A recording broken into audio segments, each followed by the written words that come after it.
1 mai 2015.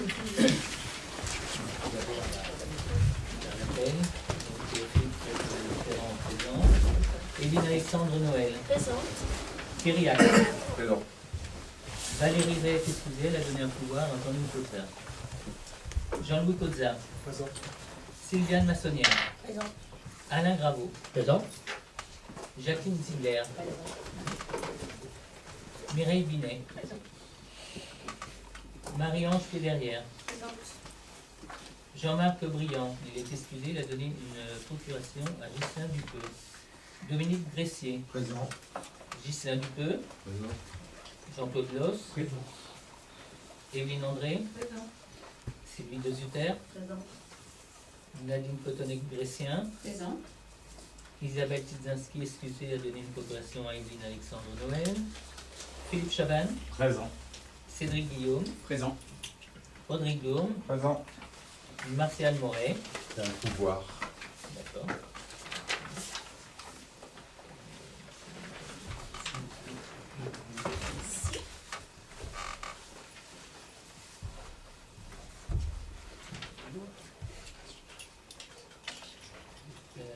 Jean-Yves Rebourg. Présent. Philippe Delaveau. Présent. Jocelyne Lausanne. Présente. Katie Varin. Présente. Marc Ferry. Présent. Alors, il nous faudrait un secrétaire de séance. Donc, qui veut faire le secrétaire ou la secrétaire de séance pour cette fois-ci? Philippe Chaban?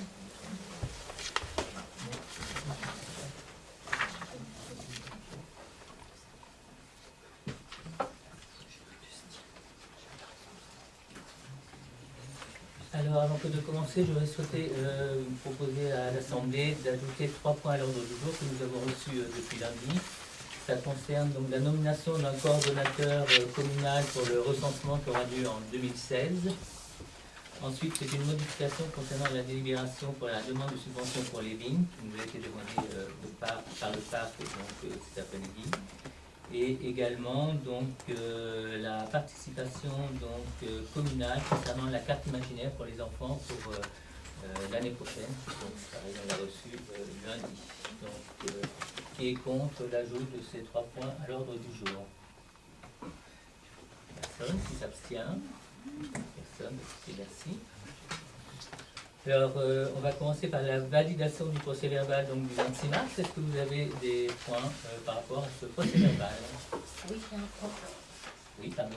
Voilà, j'ai un point. Lorsque M. Rebourg a annoncé au niveau de la taxe d'habitation intercommunale, elle passera de 0,11 à 6,23. J'ai vérifié sur les chiffres, elle ne passe pas de 0,11, elle passe de 6,11 à 6,23. Et depuis 2011, cette taxe est à 6,11. Hein, dans mon esprit, c'était bien 600. Ah bon, bah, je sais pas. C'est une mauvaise interprétation. Voilà. Non, c'est simplement pour que ça soit rectifié si quelqu'un le voit. Voilà. C'est tout. Autre point.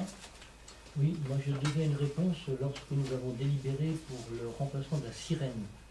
Il y a quelqu'un qui a posé la question, alors je ne me rappelle plus qui, c'est peut-être Madame Barin, mais je ne suis pas sûr, concernant la puissance de cette sirène. Enfin, quelqu'un a demandé en tout cas de quelle puissance elle était. Donc j'ai obtenu la réponse. Alors la sirène, c'est une puissance de 4 watts et d'un volume sonore de 120 décibels à 10 mètres, avec une portée de 2000 à 4500 mètres en conditions favorables. C'est un diamètre de 2 mètres, qui inclut les tromblons, là, ils appellent ça comme ça, je ne savais pas, et ça pèse 105 kg. Voilà. Donc si quelqu'un veut regarder, j'ai la petite... 120 décibels, c'est énorme. Voilà. C'est plus qu'un avion. C'est la sirène. C'est les sirènes.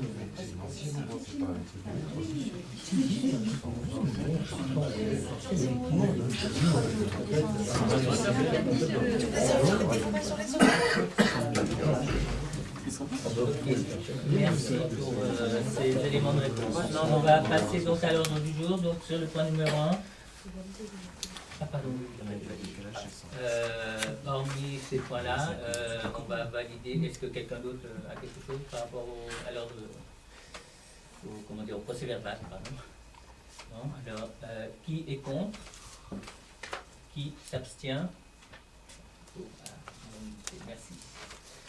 Alors, point numéro 1, avenant numéro 3, marché à bon de commande de travaux voirie et réseau divers, Alain Graveau. Alors, donc il s'agit des travaux du marché à bon de commande pour les travaux de voirie. En fait, ce marché-là arrive à échéance au 30 mai 2015, enfin 29 mai exactement d'ailleurs.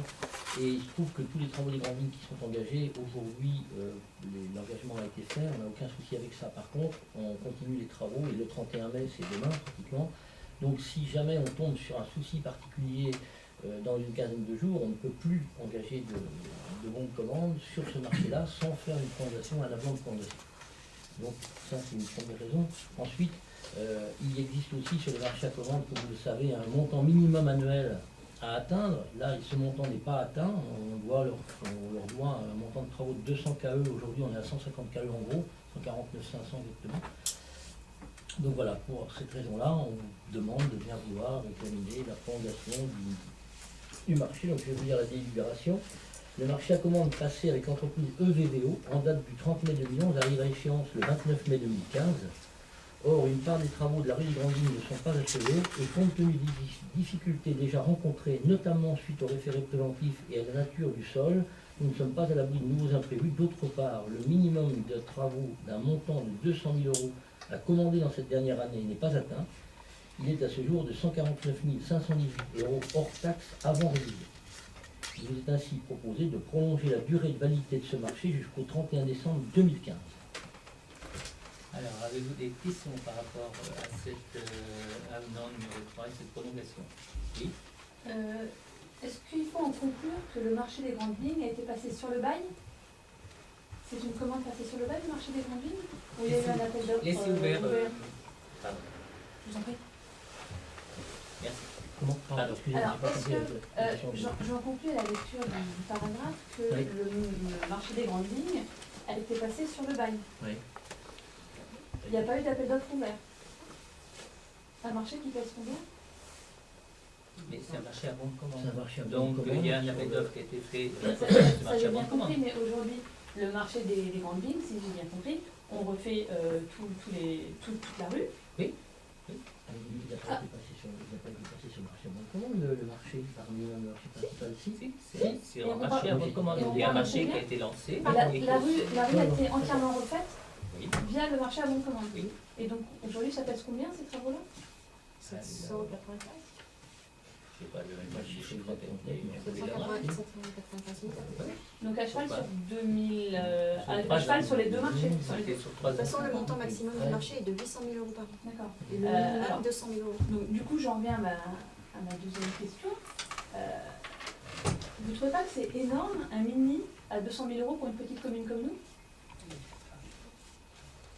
Pourquoi ce serait énorme, un mini à 200 000? Parce qu'un mini, ça veut dire qu'on s'engage à leur donner minimum 200 000 € de travaux. Oui.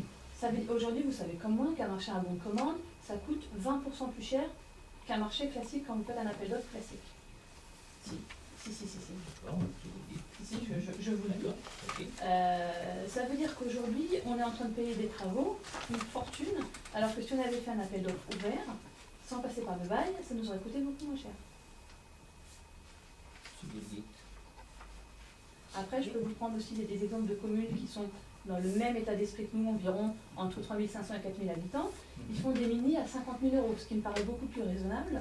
Comme ça, on fait les petites rustines, les petits travaux, et après, quand il y a des gros projets de rénovation, et là, on lance un appel d'offres, on ouvre la concurrence, et ça permet d'avoir des prix beaucoup plus intéressants. Et c'est pas le contribuable qui paye. Ça m'étonne.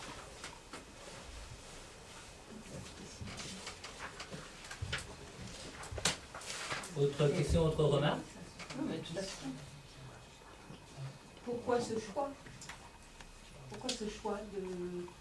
Pourquoi De les pas banques faire un ont été appel faits? Pourquoi mettre 200 000 € au minimum? Et aussi... Parce qu'on savait quelles étaient la nature des travaux à faire et les montants, et on savait que ce montant-là, concernant les 3 années, on allait atteindre facilement les 200 000 €. Alors, pourquoi on n'a pas fait un appel d'offres ouvert au lieu de faire un bon de commande, un marché à bon de commande? On a fait un marché à bon de commande parce que c'était une procédure beaucoup plus adaptée par rapport au choix de l'époque pour faire les travaux de voirie, de restauration, etc. Alors que les travaux concernant qu'on passe par marché avec d'offres, automatiquement ça prend beaucoup plus de temps.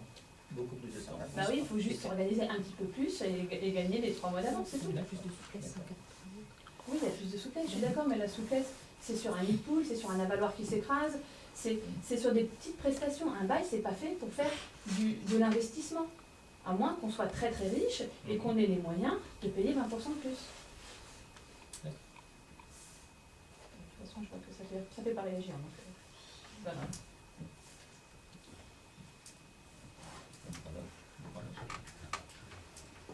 D'autres questions, d'autres remarques? Alors, qui est pour approuver donc l'avenant numéro 3 au marché avant commande de travaux voirie et réseau selon les modalités qu'a pu expliquer Alain Graveau? Donc, qui est pour? Ceux qui ont des procurations lèvent 2 fois la main, s'il vous plaît. Ok.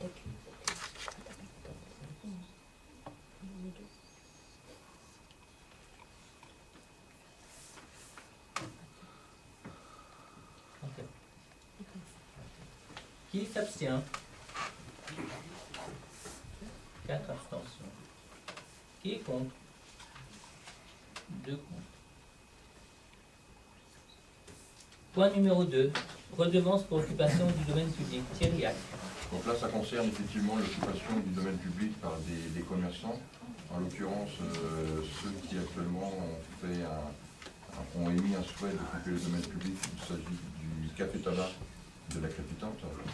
Et donc, ce qui vous est proposé, c'est qu'effectivement, c'est de les autoriser à occuper le domaine public contre le paiement d'un euro symbolique. Alors pourquoi un euro symbolique? C'est qu'effectivement, vous devez savoir qu'on a le souhait très fort de redynamiser un petit peu le commerce local sur notre commune. Et donc, on souhaite faire payer donc l'euro symbolique pour ces deux commerces. Aujourd'hui, si d'autres commerces faisaient le même souhait, ce serait la même mesure. Est-ce que c'est clair? Par rapport à ça, est-ce que vous avez des questions concernant cette redevance pour occupation du domaine public? Oui. Quel était le prix auparavant qu'on demandait à ces commerçants pour occuper le domaine public? C'est quelque chose qui était relativement récent, ça date il y a 5-6 ans à peu près, puisqu'on avait été mis en place il y a 5 ou 6 ans. Il y avait une délibération qui avait été prise, alors le montant exact nous est plus en taux, qui devait être une quinzaine d'euros, et qu'on a annulé parce qu'on trouvait que ce n'était pas utile. Or, la loi nous oblige à une redevance. Et par conséquent, c'est pour ça qu'on propose l'euro symbolique. On ne peut pas mettre à disposition le domaine public de façon gratuite. Voilà, donc c'est pour ça qu'on le propose à l'euro symbolique. Oui, Future.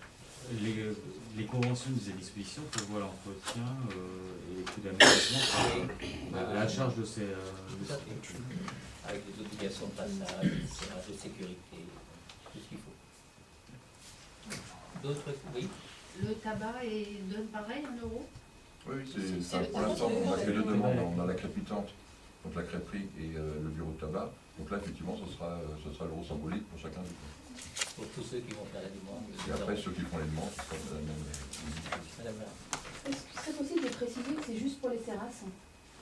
Parce que, en lire la délib, c'est valable pour toute occupation du domaine public. Donc demain, je pense à des travaux de logement, par exemple. Ils vont avoir besoin de mettre une benne de gravats sur la route. On ne pourra pas leur faire payer l'occupation du domaine public. Ils ont besoin de mettre un bungalow de chantier sur la voirie, on ne pourra pas les faire payer. Donc l'idéal, c'est peut-être de préciser que c'est juste pour les terrasses, et après de mettre un tarif pour une benne de chantier, un bungalow, enfin ce que vous voulez. Effectivement, ça, on peut le rajouter. Oui, d'accord. C'est pour les terrasses. D'autres questions, d'autres remarques avant de passer au vote? Alors, concernant la redevance donc pour occupation du domaine public d'un montant de 1 euro symbolique, qui est contre? Personne. Qui s'abstient? Personne. Merci. Troisième point à l'ordre du jour, cession d'une partie de la parcelle AV numéro 110 située au 23 rue des Launay. Jean-Louis Cozard. Considérant le bien a une valeur inférieure à 75 000 €, et que dans ce cadre, les services de France Domaine ne transmettent plus d'estimation relative à la valeur vénale du bien. Vu l'avis favorable de la commission en date du 27 avril 2015, je vous expose que M. Nicolas souhaite acheter à la commune une partie de la parcelle AB numéro 110, dont la propriété jouxte la dite parcelle située 23 rue des Aulnay, pour une contenance d'environ 30 mètres carrés. Cette superficie restera confirmée par le document d'arpentage établi par un géomètre expert. Considérant que la commune a acquis l'intégralité de la parcelle AB numéro 110 au prix de 140 € du mètre carré en 2013, il est proposé de céder la parcelle représentant environ 30 mètres carrés au même tarif, soit 140 € le mètre carré. Les frais relatifs à cette opération de cession de terrain seront supportés par les acquéreurs. Alors, par rapport à ça, est-ce que vous avez des Je questions? vais Oui. peut-être vous donner une petite explication. Donc,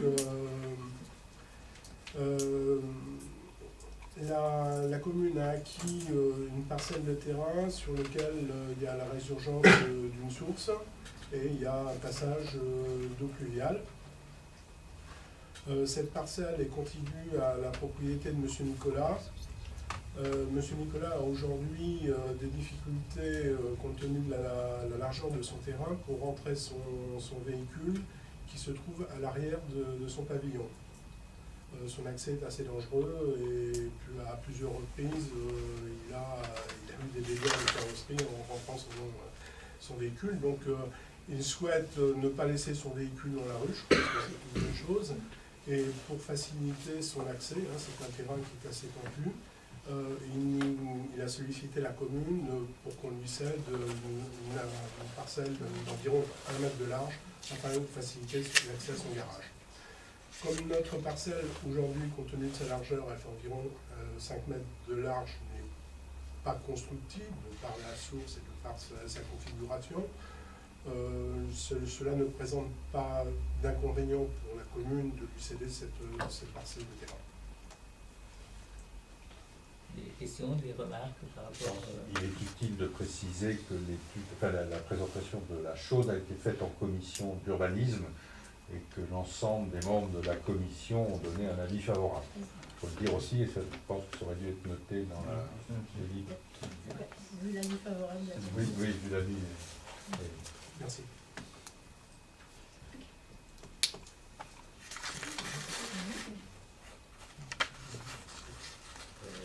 Oui, effectivement, c'est notifié.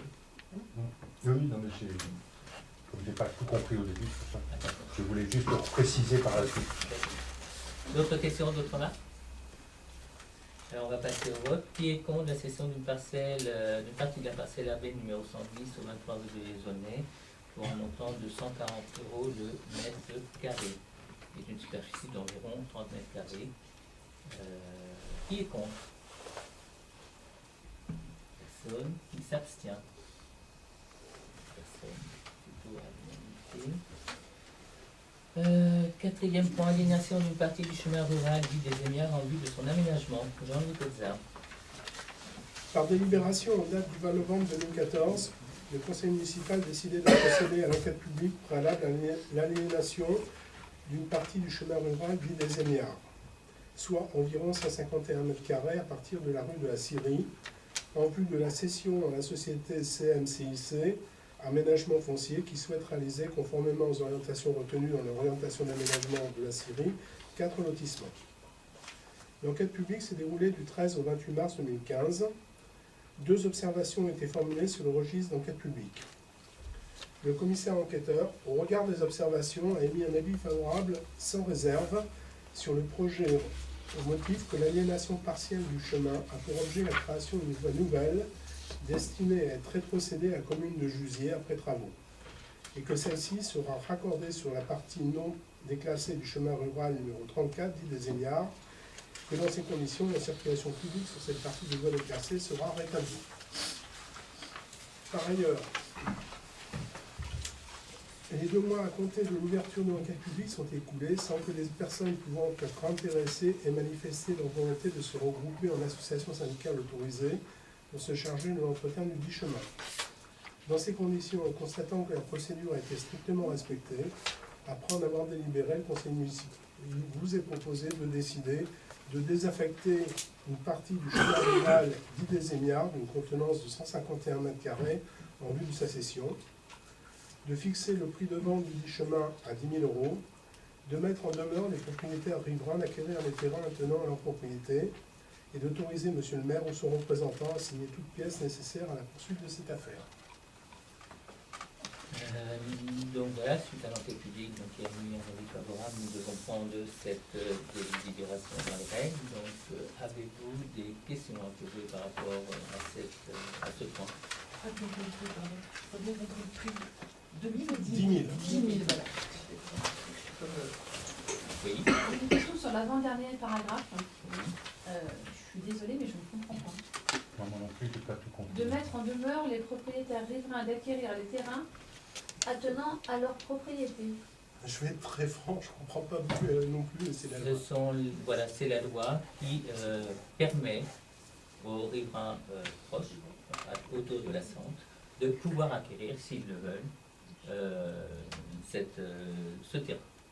Quel Ils terrain? ont. Bah, Quelle est le la chemin. législation Le légale? chemin. Le chemin. Attendez, ça veut dire que là aujourd'hui on est prêt à vendre 10 000 € le chemin au bailleur social, là, au constructeur, mais que les gens qui sont riverains du chemin Tout à fait. peuvent- En priorité à la Ils vente. peuvent acheter la parcelle qu'on C'est la loi. contribue à leur propriété. C'est la loi. Donc, si les riverains achètent Oui. le terrain, Oui. donc le chemin n'est plus aliénable.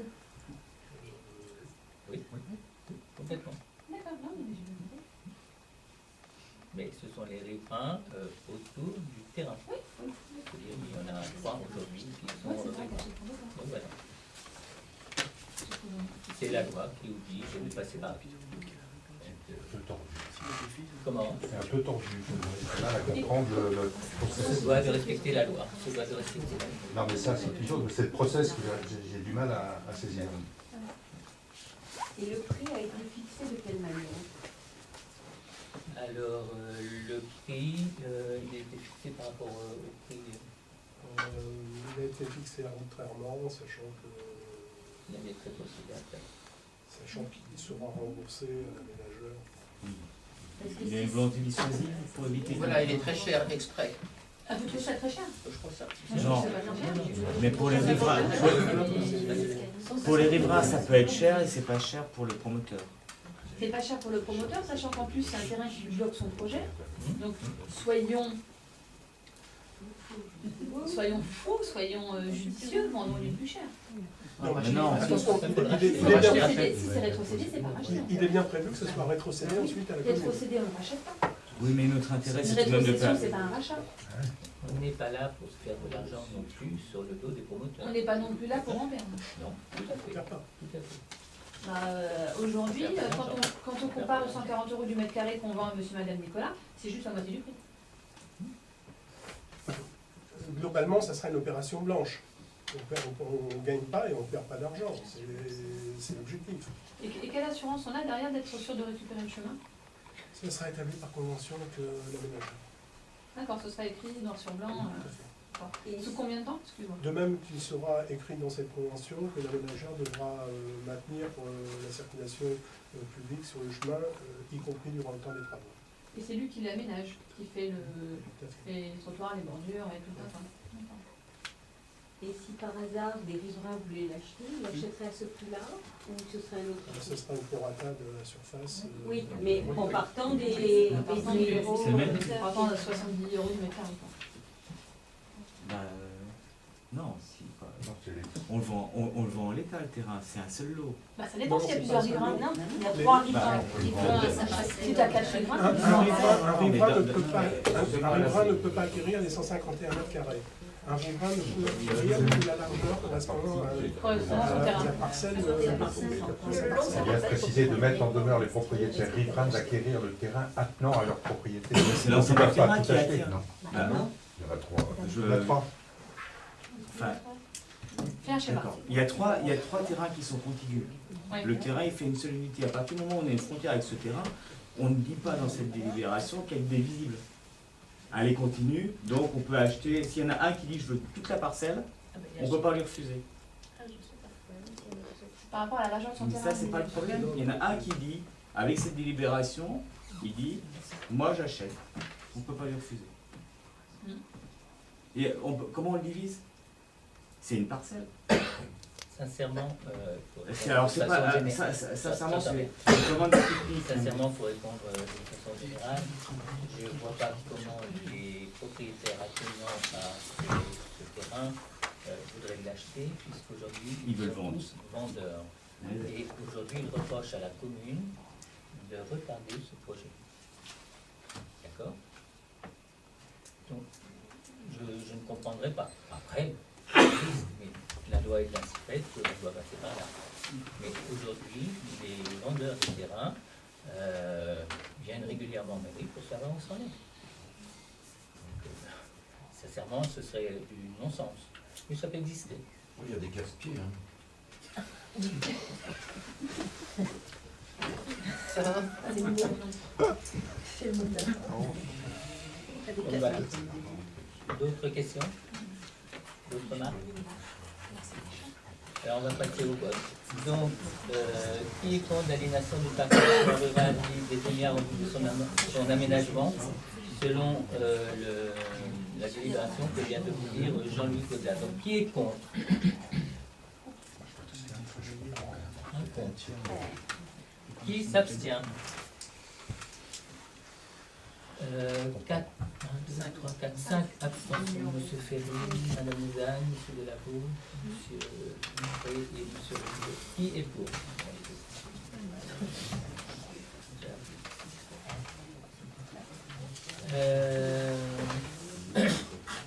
Point numéro 5, délibération annuelle relative au stock foncier détenu par l'établissement public foncier des Yvelines.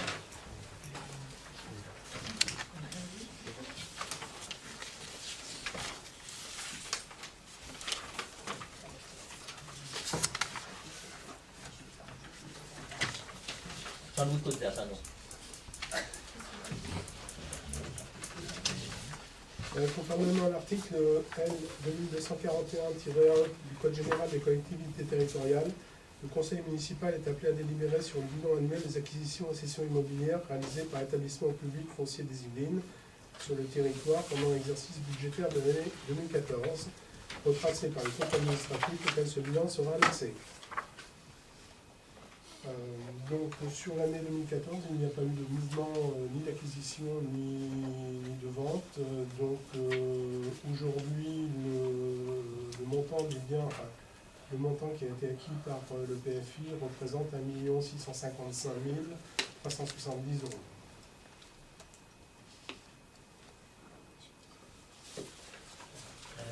Avez-vous des questions par rapport Oui. J'ai 3 questions. Pour 5 655 370, qu'avons-nous acquis? Ou quel terrain le PF a acquis pour la commune? Actuellement, les terrains qui sont détenus par la commune, je n'ai pas le détail. Il y a le terrain à Square Baroche qui est encore cédé. Et les deux?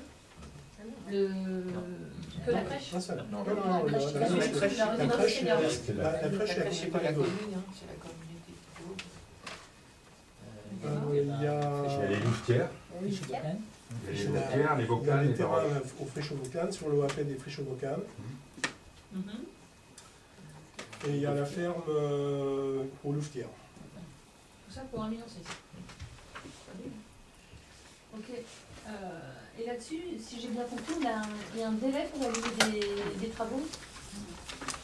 Des conventions qui ont été approuvées par le conseil municipal lors d'une précédente séance. Et effectivement, ces conventions ont une durée limitée. Cette durée est de 24 mois, donc je ne connais pas la date d'échéance. 24 mois à partir au pire du 31/12/2013. Non, parce qu'on l'a Non, remonté l'année dernière. non. En Qui a doublé en fin d'année dernière. 2014, les conventions, il me C'est une semble. délibération de fin d'année 2014. Donc on a 2 ans pour trouver des solutions sur ce terrain. Et après, qu'est-ce qui se passe si donc en décembre 2016, on n'a rien fait sur ces 3 terrains? Bah, deux choses l'une, soit on conduit une convention avec le PFI, soit le PFI peut nous mettre en demeure de racheter ces terrains.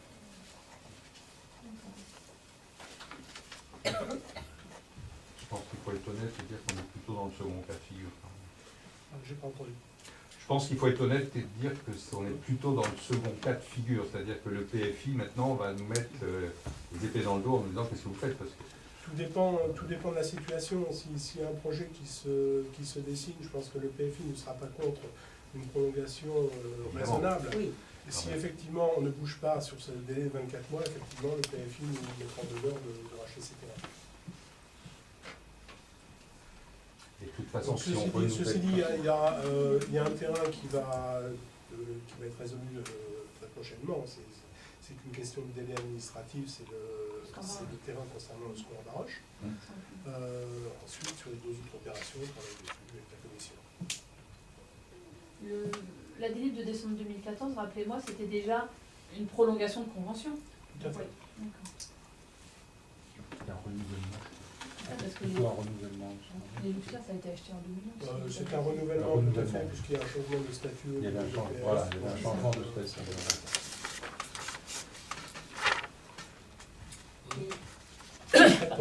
On a aujourd'hui 2 conventions avec le PFI, une qui concerne le terrain Sport Baroche et une qui concerne le terrain Fréchot-Bocane et Loustière.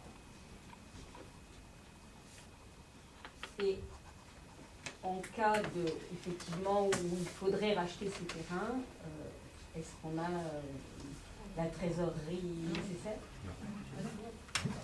Je pense qu'il a participé au budget la dernière fois. Voilà, il y a la réponse. Donc dans ces Il cas-là, faudra, ça se passe. trouver des solutions. Il faudra trouver des solutions.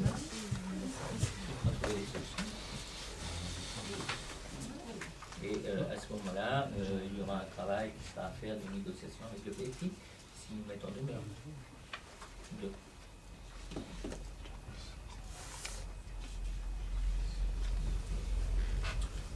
Autre question, autre remarque? Non. Alors, par rapport à ce stock foncier détenu par l'établissement public Conseil des Yvelines et au regard de ce que nous en a dit Jean-Louis Godard, qui est contre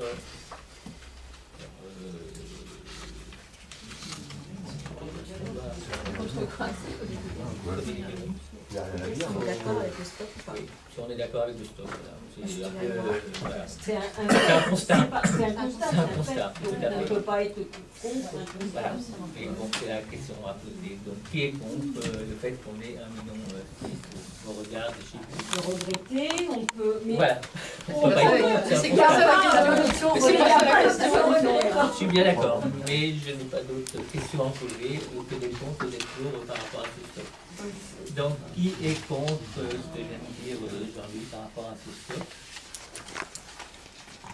Qui s'abstient? Mais le stock, il est là. Ah, mais il est là, parce que ça n'a pas de sens. C'est un Il est là. constat. T'as vérifié avec. Alors, vous n'en savez rien, peut-être pas vous Non, non mais- plus, je veux dire. Non, Aujourd'hui, nous, on vous croit. nous, on a la Enfin, certitude. on a Voilà, la vous certitude. l'avez, vous l'avez. Maintenant, on vous croit sur parole, mais quand on vous dit est-ce que vous êtes pour, est-ce que vous êtes contre, à partir du moment où vous n'avez pas vérifié que vous avez vu, vous dites que vous n'êtes pas pour. Mais après, ça Donc, n'engage que ça moi. veut dire que vous mettez en doute. Mais vous avez le Bien sûr. Vous avez le Bien sûr. D'accord. Alors, Donc, qui s'abstient? Non. Qui s'abstient? 20. Donc, pour 10 et 8.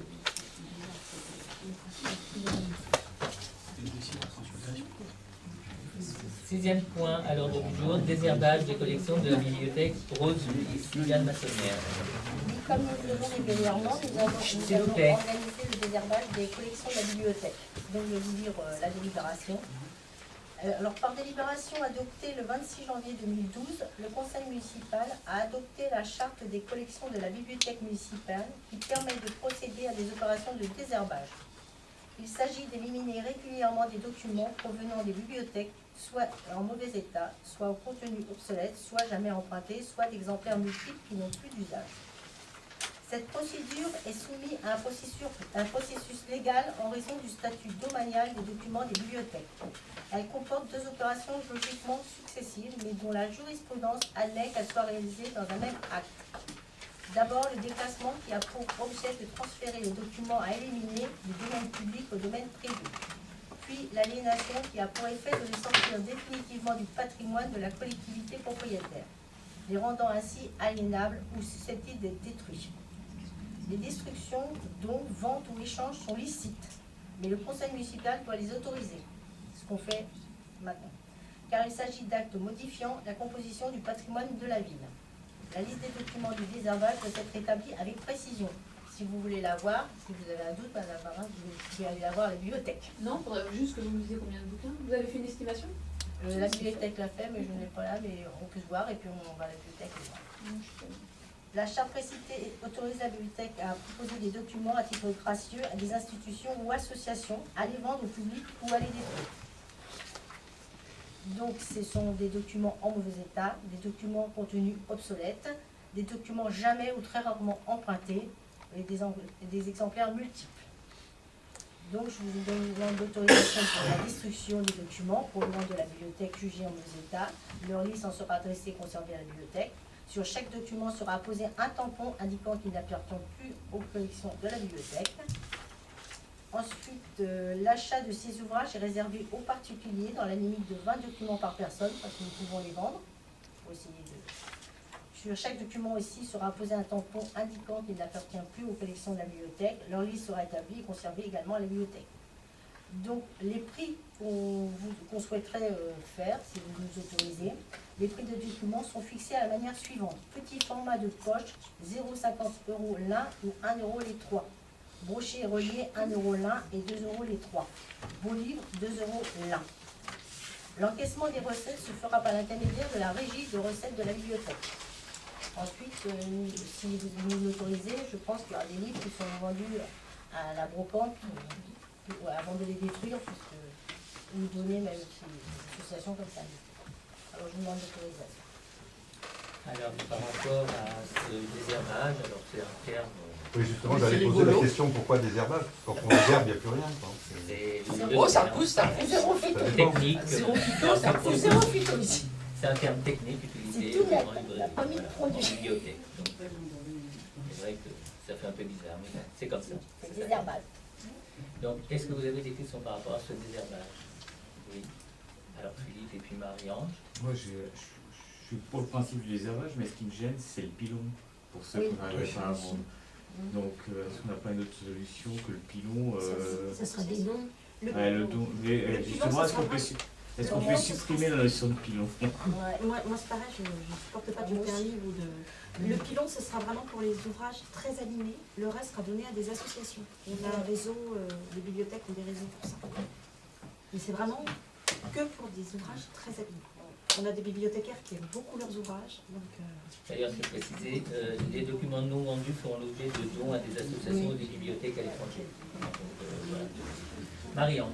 Oui, je me demandais si s'il s'agissait des livres qui ont été achetés au moment où la bibliothèque a été mise en place, qui sont déjà, voilà, ou si c'était les livres qui avaient été récupérés en partie de l'ancienne bibliothèque de Marcel Aimé. Principalement ceux-là, pour l'instant. Oui. Et issus de dons aussi. Et des dons aussi. Il y a beaucoup de dons.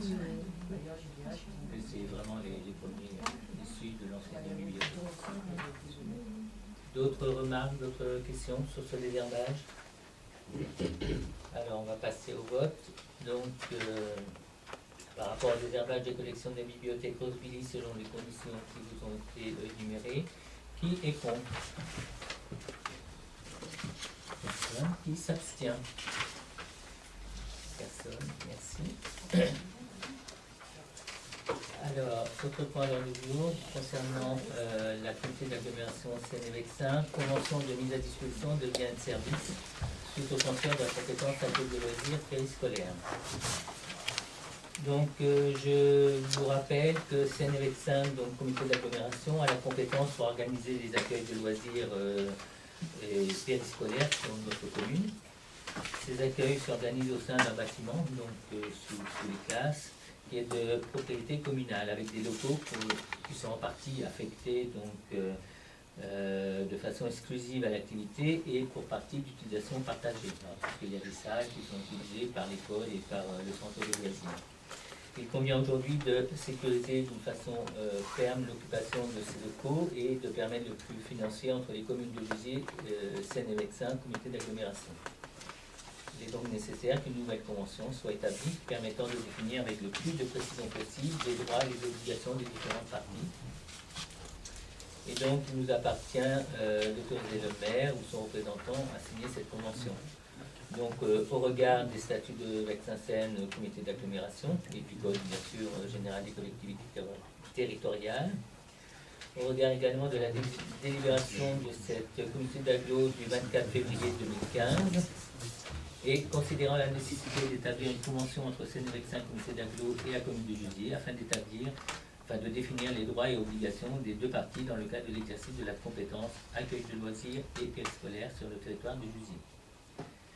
Donc, il vous est demandé d'autoriser le maire, son représentant, à signer la convention de mise à disposition de biens suite au transfert des activités périscolaires entre la commune de Jusier et Seine-et-Vexin, comité d'agglo au 1er janvier 2010, d'engager à inscrire les crédits nécessaires au budget primitif et de donner mandat au maire ou à son représentant pour prendre tous les contacts et signer tous les documents nécessaires à la mise en œuvre de cette délibération. Donc c'est une compétence qui avait déjà été transférée depuis 2010.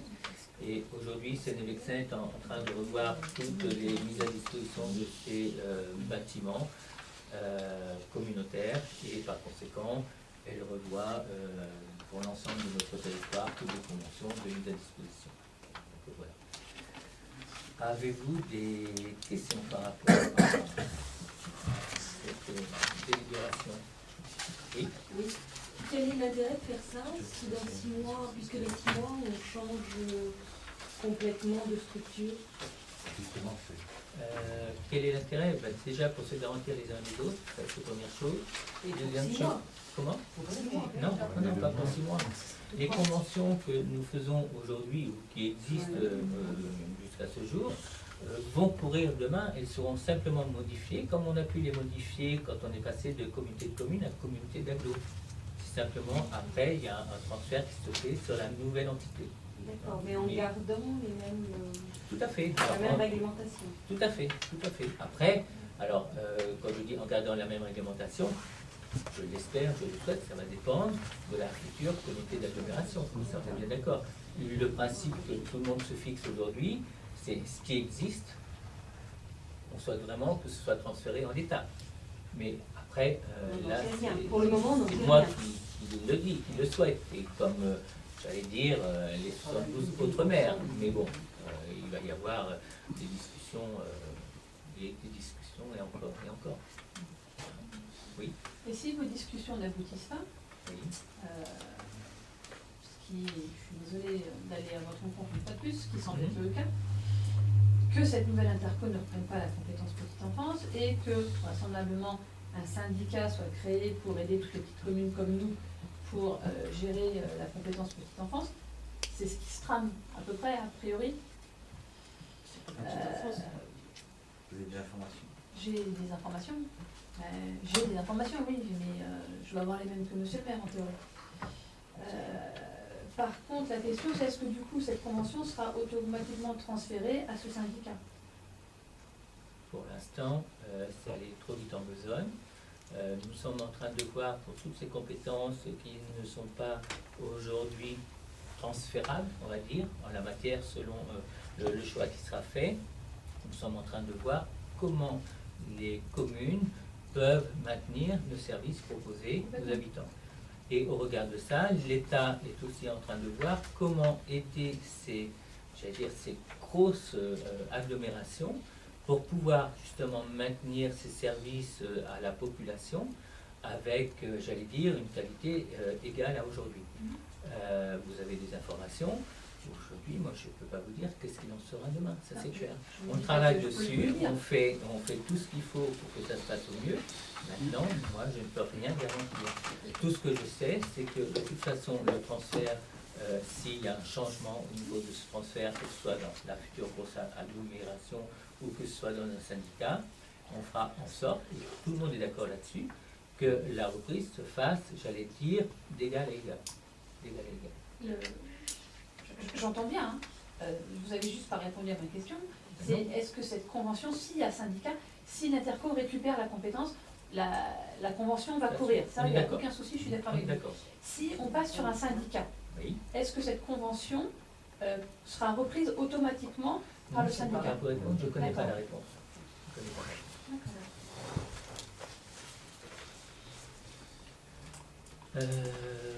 Cédric? Mais je constate que la convention elle est rétroactive au 1er janvier 2010. Oui. Pour le passif, comment se règlent les charges?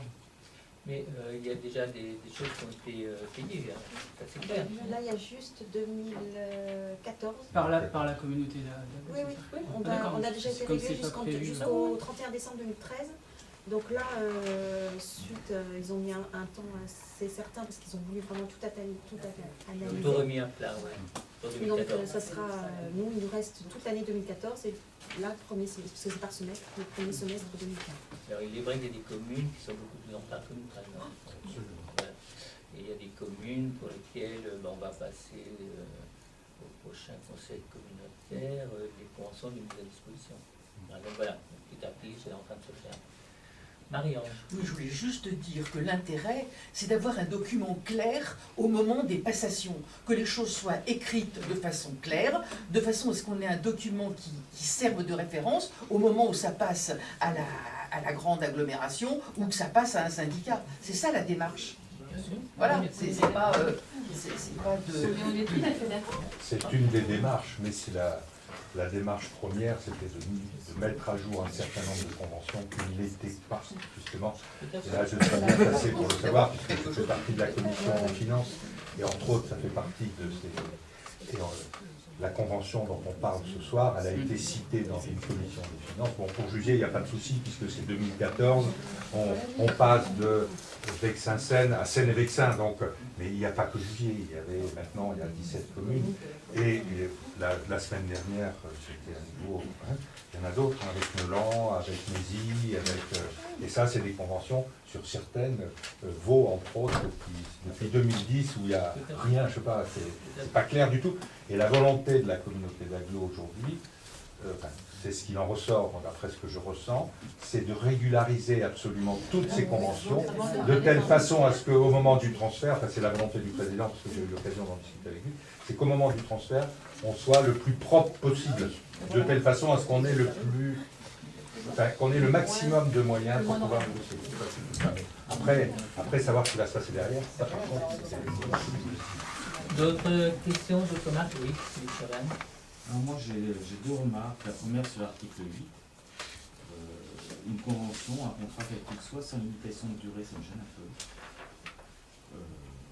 Pour moi, un contrat a toujours une durée, au minimum la durée légale.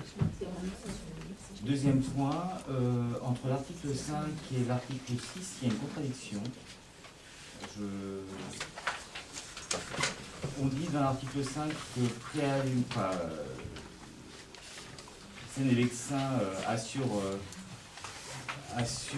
les travaux de transformation et de réparation propres à assurer le maintien de l'affectation des biens, que préalablement à toute réalisation de travaux, elle devra aviser la commune afin de requérir son accord préalable d'accord, et que les formalités préalables à cette réalisation, permis de construire, etc., devront être obtenues par Seine-et-Vexin. Et à l'article 6, dans le cas de travaux réalisés sur la structure du bâtiment, comprend des locaux mis à disposition, ils seront pris en charge par la commune propriétaire du bâtiment. Si c'est Seine-et-Vexin qui dépose le permis de construire, qui supporte dans l'article 5 le coût de ces travaux, l'article 6, il ne fonctionne plus. Il y a un problème. Alors, je ne suis pas en train de remettre en cause la convention elle-même. Je dis simplement que là, il y a un problème d'articulation des deux articles. Et que, en l'état, il y a une contradiction.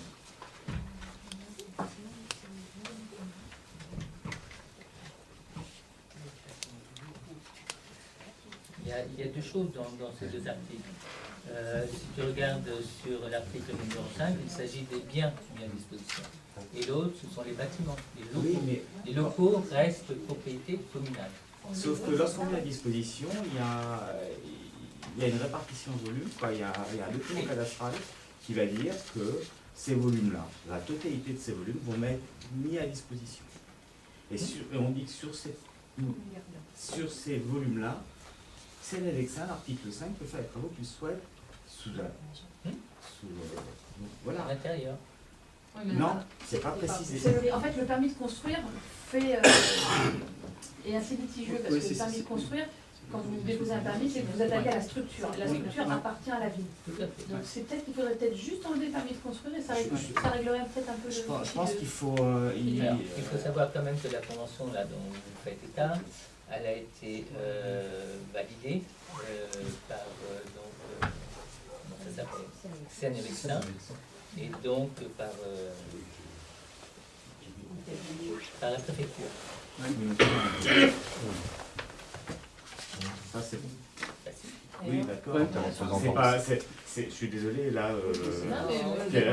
Philippe, je suis désolé, mais c'est pas un argument. Elle est validée par Seine-et-Vexin, d'accord, mais pas par. Non, pas Seine-et-Vexin, par la préfecture. Certes, mais moi, je suis assez d'accord. Le fait qu'il y ait un document, une autorisation d'urbanisme, ça sème un peu le doute dans l'article 5, et il serait peut-être plus simple de circonscrire l'intitulé de l'article 5 aux travaux de menu entretien ou de réparation, mais de transformation et la notion d'autorisation de travaux est ambiguë avec les compétences et services communs sur le bâtiment. Bah si, parce que tu signes une convention, t'es la partie contre, donc t'as la main. De la même façon, c'est mieux. Quand tu signes un contrat, les deux parties signent, donc les deux parties sont d'accord, donc on a le droit de transformer ça. On a le droit de refuser de signer. Il est bien évident que dans l'article 5, dans le deuxième alinéa, il est précisé préalablement à toute réalisation de travaux, Seine-et-Vexin devra en aviser la commune afin de recueillir son accord. Donc, il est bien clair qu'ils ne pourront pas intervenir sans l'accord de la commune. Sans l'accord de la commune. Donc voilà, je crois que c'est une garantie. Si nous ne sommes pas d'accord, il est évident que les travaux ne pourront pas se faire. Ils peuvent proposer, mais pas agir sans notre accord. Voilà, ils ne pourront pas agir. Donc il y a quand même une garantie par rapport à ça. Seine-et-Vexin, enfin la communauté d'agglomération ne peut pas faire ce qu'elle veut dans les bâtiments pour lesquels elle a des mises à disposition sans l'accord préalable. C'est quelque chose sur lequel toutes les communes se sont battues.